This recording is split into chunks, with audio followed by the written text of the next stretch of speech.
आकाशवाणी चंडीगढ़ से प्रस्तुत है केंद्रीय बजट प्रतिक्रिया पर समाचार दर्शन का विशेष अंक।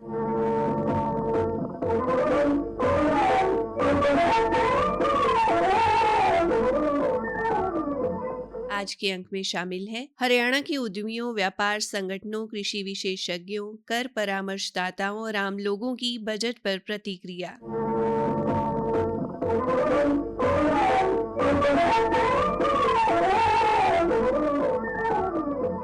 वित्त मंत्री निर्मला सीतारामन ने 1 फरवरी को वर्ष 2025-26 के लिए केंद्रीय बजट पेश किया। I'm now happy to announce that there will be no income tax payable up to income of 12 lakh rupees.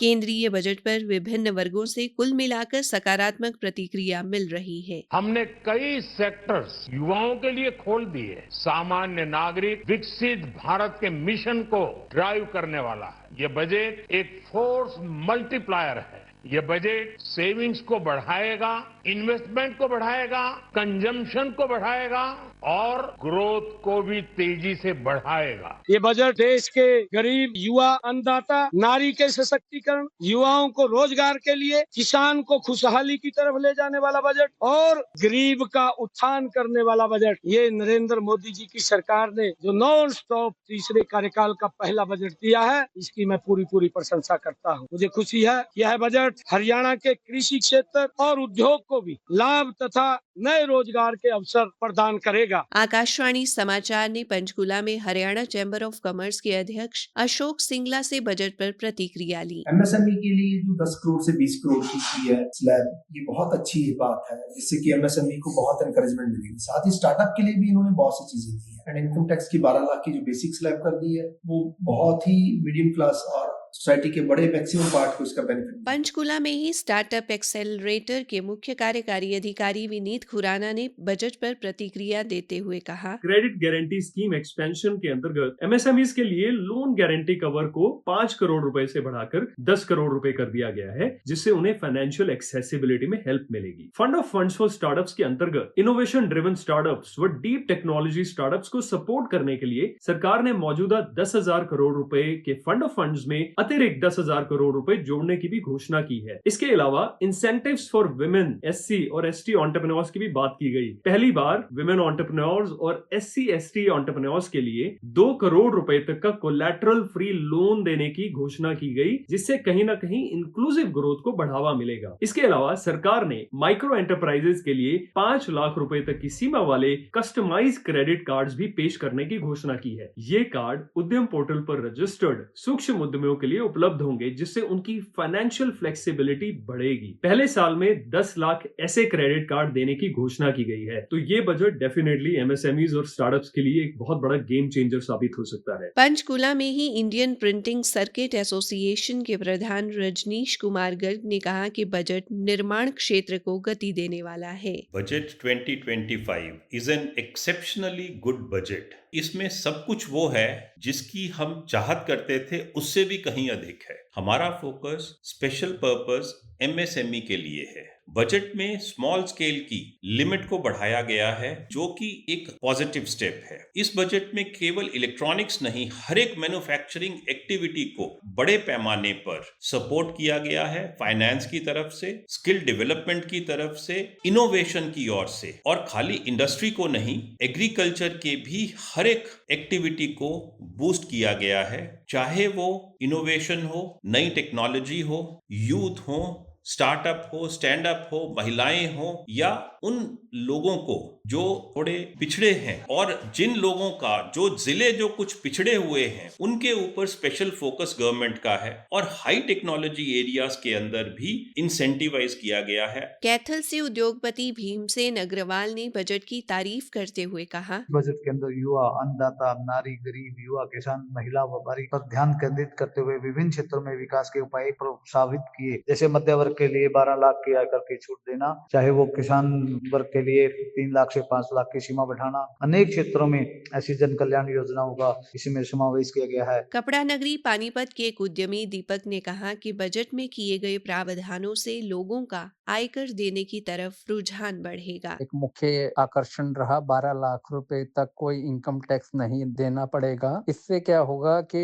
जो मध्यम वर्ग हैं, जो कि इनकम टैक्स को सीरियसली नहीं लेते हैं या जो इनकम टैक्स जो हमें भरना होता है, इससे उनकी संख्या में जरूर इजाफा होगा। भिवानी व्यापार मंडल के पदाधिकारी अभिषेक बंसल ने कहा कि बजट छोटे उद्योगों व स्टार्टअप को आगे बढ़ाने वाला है। बजट व्यापारियों के लिए सरकार ने ये बहुत सी अच्छी घोषणाएं की है। जो लघु और सक्षम उद्योग है, रोजगार थे हमारे 7.5 करोड़, उसको दोगुना किया गया। बहुत अच्छी पहल है सरकार की, क्योंकि इससे व्यापार बढ़ेगा, रोजगार बढ़ेगा। बहुत अच्छी पहल है सरकार की। और जो महिला उद्यमी है, उनको 5 वर्षों के दौरान सरकार 2 करोड़ का ऋण देगी, इससे रोजगार भी बढ़ेगा और व्यापार भी बढ़ेगा। और सरकार ने जो गारंटी कवर है 5 करोड़ से बढ़ाकर 10 करोड़ किया है। और जो जीवन रक्षक दवाइयाँ हैं 36 प्रकार की लगभग, उनको भी सस्ता किया जाएगा। जींद में कर परामर्शदाता गगन अरोड़ा ने कहा कि बजट में मध्यम वर्ग को बड़ी राहत मिली है। जो यूनियन बजट आया है, बहुत ही बैलेंस्ड अप्रोच है ग्रोथ को लेके और फिस्कल डिसिप्लिन को लेके। सरकार ने मध्यम वर्ग को बहुत बड़ी राहत दी है। टैक्स की जो आयकर सीमा बढ़ाई गई है, जिससे आम आदमी को बहुत फर्क पड़ेगा। इसमें कुछ ऐसी कंडीशन जरूर है, 12 लाख तक सैलरी रहेगी या 12,75,000 तक इनकम रहेगी, लेकिन अगर ओवरऑल देखा जाए तो ये बहुत ही फायदेमंद रहेगा। उस पर फायदा होगा, जो स्पेंडिंग है लोगों की वो बढ़ेगी। और सरकार ने खाली इसके साथ साथ और बहुत सारी चीजों को लेके, जैसे इंफ्रास्ट्रक्चर को लेके, एग्रीकल्चर को लेके, एमएसएमई को लेके,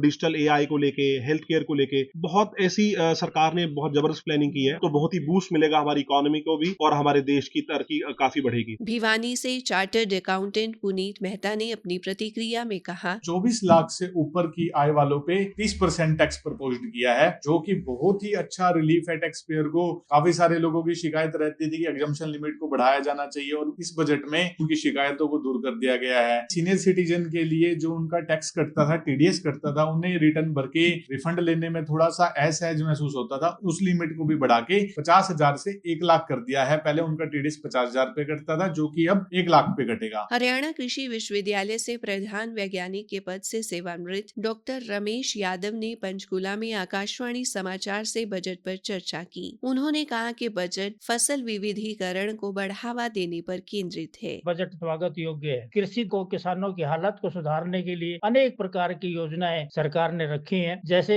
भारत को आत्मनिर्भर बनाने के लिए दलहन फसलों के लिए विशेष मिशन की बात की है, जिसके अरहर और उड़द मसर की खेती को बढ़ावा दिया जा सकेगा। इसी प्रकार से कपास की खेती जो एक तरह से समाप्त होती जा रही है, उसके लिए भी सरकार ने योजना बनाई है और बजट में 1.52 लाख करोड़ का प्रावधान दिया है। दूसरे, किसान क्रेडिट कार्ड की जो सीमा पहले 3 लाख थी, उसको बढ़ाकर के 5 लाख किया गया है और ये एक बहुत ही उचित और आवश्यक कदम सरकार की तरफ से रहा है। किसानों को निश्चित रूप से इसका लाभ मिलेगा। और दूसरे, फूलों की खेती के लिए भंडारण बढ़ावा देने के लिए उनकी अनेक जो मंडियां हैं वो विकसित की जाएंगी। ऐसे ही उसमें सब्जी की खेती के लिए, फलों की खेती के लिए, फूलों की खेती के लिए विशेष प्रावधान किए जाएंगे, ताकि उपभोक्ता की भी जरूरत जो है ताजा फल सब्जियों तुरंत खेत से उनके घर तक पहुँचे। इस प्रकार के भी योजना सरकार की बन रही है। कैथल में जिला पुस्तकालय में तैनात अंकुर ने कहा, आयकर की सीमा 12 लाख तक बढ़ा दिया, जिसकी वजह से मिडिल क्लास को बहुत बड़ी राहत मिली है। इसके अलावा सरकार ने मेडिकल कॉलेजों में जो सीट बढ़ाने का ऐलान किया है, वो भी बहुत स्वागत योग्य कदम है। इसकी वजह से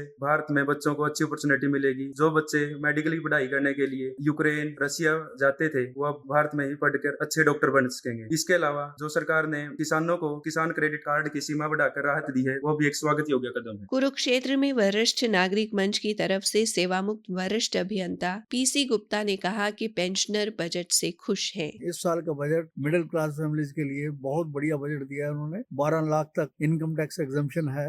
एम्प्लॉइज के लिए बड़ा अच्छा है। जो भी 12 लाख तक के पेंशनर्स हैं, उनके लिए बहुत बढ़िया है। इसी के साथ समाचार दर्शन का ये अंक समाप्त हुआ।